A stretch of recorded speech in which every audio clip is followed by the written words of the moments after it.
क्या आप जानते हैं कि बाबरी मस्जिद भारत ही नहीं एशिया की सबसे मशहूर मस्जिद मानी जाती है। ये मस्जिद निर्माण और स्थापत्य कला का सबसे बेहतरीन नमूना थी। इसे भारत का इस्लामी द्वार भी कहा जाता था। बाबरी मस्जिद को बनाने में 2000 मजदूरों ने हिस्सा लिया। इसे बनाने के लिए दुनिया भर से इंजीनियर और आर्किटेक्ट बुलाए गए थे। ये भारत की एकमात्र मस्जिद थी जिसमें सबसे पहले वॉइस रिफ्लेक्शन टेक्नोलॉजी का इस्तेमाल किया गया।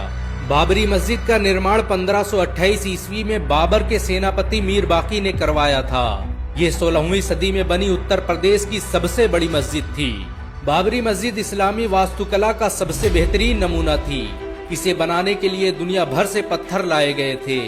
ये भारत की अकेली मस्जिद थी जिसमें सबसे आधुनिक एयर कूलिंग सिस्टम का प्रयोग किया गया। इस मस्जिद में ऐसी तकनीक इस्तेमाल की गई जिससे अंदर कभी गर्मी महसूस नहीं होती थी।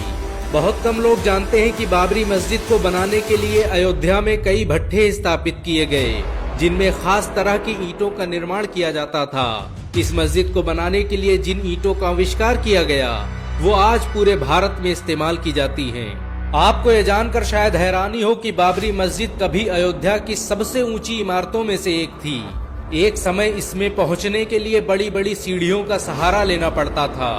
बाबरी मस्जिद में बनी मेहराब 200 फीट ऊंची थी, जिसे अजान देने के लिए इस्तेमाल किया जाता था। बाबरी मस्जिद भारत की अकेली मस्जिद थी जिसमें वॉइस रिफ्लेक्शन टेक्नोलॉजी का इस्तेमाल किया गया। बाबरी मस्जिद को इस तरह से डिजाइन किया गया था कि अगर कोई इसके गुंबद के नीचे खड़े होकर बोलता तो उसकी आवाज पूरी बाबरी मस्जिद में सुनाई पड़ती। ये अयोध्या की सबसे बड़ी जामा मस्जिद भी थी। अंग्रेज गवर्नर लॉर्ड विलियम बेंटिक भी बाबरी मस्जिद की तारीफ किए बिना न रह सका। इतिहासकारों की माने तो मीर बाकी ने बगदाद से वजू करने के लिए एक आधुनिक वाश बेसिन मंगवाया, जिस पर खड़े होते ही पानी निकलने लगता था। ये वाश बेसिन कई सालों तक बाबरी मस्जिद में इस्तेमाल किया जाता रहा।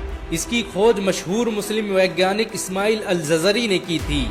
अल-जज़री दुनिया का पहला वैज्ञानिक था जिसने सबसे पहले क्रैंक शाफ्ट को इजाद किया, जिसके बगैर आज किसी इंजन को नहीं चलाया जा सकता। उसे फादर ऑफ रोबोटिक्स भी कहा जाता है। 3 गुंबदों पर बनी बाबरी मस्जिद में एक कुआं भी मौजूद था, जिसे शिफा वाला कुआं कहा जाता था। ये कुआं बाबरी मस्जिद के शहीद होने से पहले तक पानी देता रहा। 19वीं सदी तक इसे वजू करने के लिए इस्तेमाल किया जाता था। बाबरी मस्जिद के सहन में मौजूद इस कुएं का इस्तेमाल हर धर्म के लोग करते थे। बहुत कम लोग जानते हैं कि बाबर ने भारत में 4 मस्जिदें बनवाई, जिनमें एक बाबरी मस्जिद थी। घाघरा नदी के किनारे बनी इस मस्जिद को बनाने के लिए बाबर ने पत्थर काटने वाले 1500 इंजीनियर बुलाए थे। बाबर को आधुनिक टेक्नोलॉजी से बेपनाह मोहब्बत थी। उसने अपने दौर के सबसे आधुनिक हथियारों का इस्तेमाल किया। बारूद और तोप को बनाने की विधि बाबर ही भारत लेकर आया था। बाबर ने बाबरी मस्जिद में नमाज पढ़ाने के लिए इमाम भी नियुक्त किए, जो सदियों तक इस्लाम की तबलीग का काम करते रहे। बाबर ने बाबरी मस्जिद का निर्माण तो करवाया, लेकिन उसे देखने कभी अयोध्या नहीं आ पाया। बाबरी मस्जिद का निर्माण पूरा होते ही उसकी मौत हो गई। कहा जाता है कि बाबर अयोध्या को मुगल सल्तनत का सबसे ताकतवर केंद्र बनाना चाहता था। यही वजह है कि उसने पूरी ताकत लगाकर अवध रियासत को मुगल सल्तनत का हिस्सा बना दिया। अयोध्या को पहचान दिलाने में बाबरी मस्जिद का बड़ा किरदार रहा। ये निर्माण और स्थापत्य कला का सबसे बेहतरीन नमूना थी। इसके डिजाइन और स्ट्रक्चर को बाद में ताजमहल में इस्तेमाल किया गया। बहुत कम लोग जानते हैं कि बाबरी मस्जिद का निर्माण एक पहाड़ी पर किया गया था। ये पहाड़ी बाढ़ से बचने के लिए अवध प्रांत की सबसे सुरक्षित जगह थी। बाबरी मस्जिद को मंदिर बताने का सबसे पहला काम निर्मोही अखाड़े ने किया। 1853 में नवाब वाजिद अली शाह के दौर में सबसे पहले इस मस्जिद की जगह मंदिर होने के शगुफे ने जन्म लिया और देखते ही देखते एक युद्ध में बदल गया। अंग्रेजों ने जांच पड़ताल की और इसे मस्जिद होने का सर्टिफिकेट दे दिया। आपको ये जानकर शायद हैरानी हो कि तुलसीदास ने अयोध्या में बैठकर ही रामचरितमानस लिखी, लेकिन उन्होंने किसी मंदिर को गिराकर मस्जिद बनाने का जिक्र नहीं किया और न ही इतिहास की किताबों में इसका कोई ठोस सबूत मिलता है। जज से लेकर सरकारों ने कई बार बाबरी मस्जिद को मुसलमानों का धर्म स्थल बताते हुए ऐतिहासिक फैसले दिए। 1949 में सिविल जज ने बाबरी मस्जिद को मुसलमानों की मिल्कियत बताते हुए कहा कि इस पर मुसलमानों का हक है और ये एक मस्जिद है जिसका निर्माण बाबर ने करवाया था। बहुत कम लोग जानते हैं कि बाबरी मस्जिद में जिस दिन मूर्तियां रखी गईं वो जुमे का दिन था।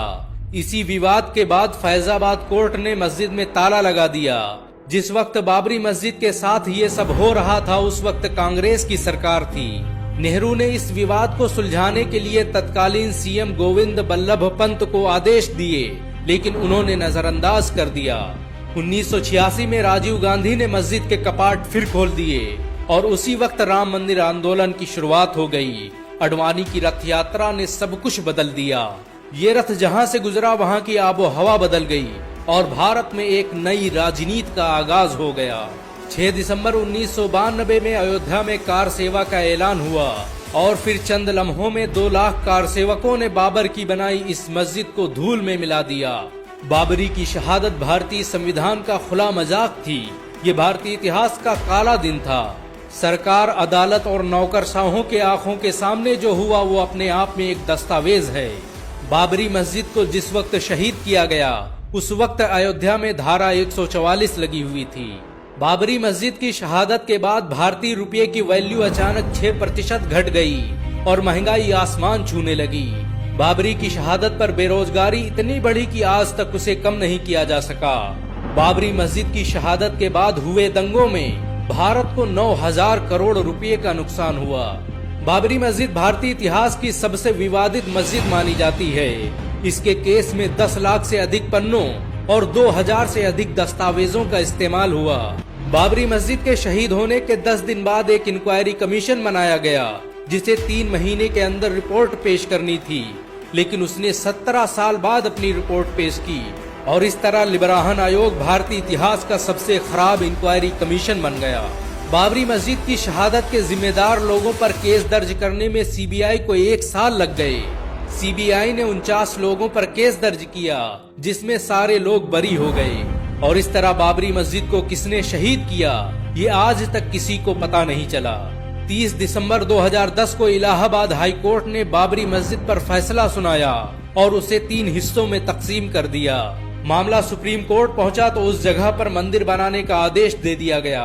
हालांकि सुप्रीम कोर्ट ने माना कि मस्जिद को शहीद करना गैर कानूनी था और ऐसा करने वाले सभी लोग अपराधी थे। मुसलमानों ने देश हित में सुप्रीम कोर्ट द्वारा दिए गए इस फैसले को भी कबूल कर लिया और दूसरी जगह 5 एकड़ जमीन लेने पर राजी हो गए। हालांकि कई मुस्लिम संगठनों ने इसकी पुरजोर मुखालिफत भी की। आपको ये जानकर शायद हैरानी हो कि बाबरी मस्जिद को शहीद करने वाले बहुत से लोग मुसलमान बन गए। बाबरी मस्जिद पर पहला फावड़ा चलाने वाले बलबीर ने 2 साल बाद इस्लाम कबूल कर लिया और अपना नाम आमिर रखा। उन्होंने पूरे भारत में 100 से अधिक मस्जिदें बनवाई। बाबरी मस्जिद भले ही शहीद हो गई लेकिन उसका इतिहास आज भी लोगों के दिलों में जिंदा है। बाबरी आज भी गर्व से अपने शौर्य और बलिदान की गाथा सुना रही है। अगर एक मुसलमान होने के नाते आपको गर्व महसूस हुआ हो तो इस वीडियो का लाइक और शेयर जरूर करें। ऐसी और वीडियो को देखने के लिए हमारे चैनल को सब्सक्राइब करें, घंटा जरूर दबाएं।